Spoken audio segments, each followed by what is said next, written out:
Let's turn to a question that I know is something important to all of us, and that is infrastructure. We've had an incident just in New York today. You've been in hearings, you may not have heard about it, where a number of trains going in and out of Penn Station were stopped because of a failure of the power there. We've talked about infrastructure before, and particularly the question of a gas tax that might be used to finance infrastructure investments that are badly needed. Why don't we increase the gas tax? Well, I don't think there's a good reason not to. I've introduced the first legislation to increase the gas tax in 26 years. It's supported by the U.S. Chamber of Commerce, by the AFL-CIO, by the trucking, by bicyclists, by transit.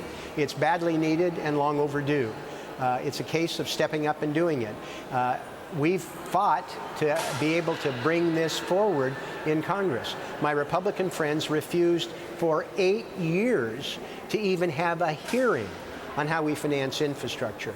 And in those 8 years, 35 states have put together bipartisan proposals to deal with infrastructure finance. I think it's past time to move forward.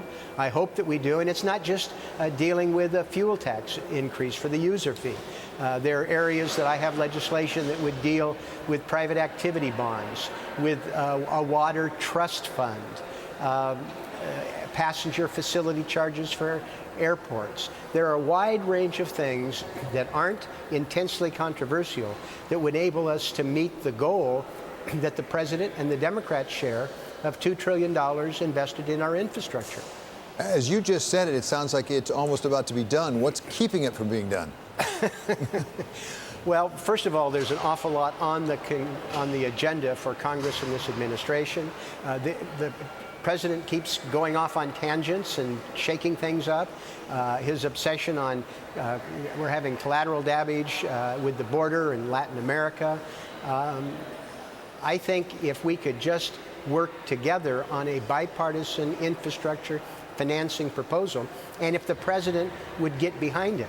Remember, when we had congressional leadership in the White House a month ago, the President ended the meeting abruptly in 3 minutes and went out and had a press conference. I think he ought to be serious about working with us, and if he is, we can get this across the finish line.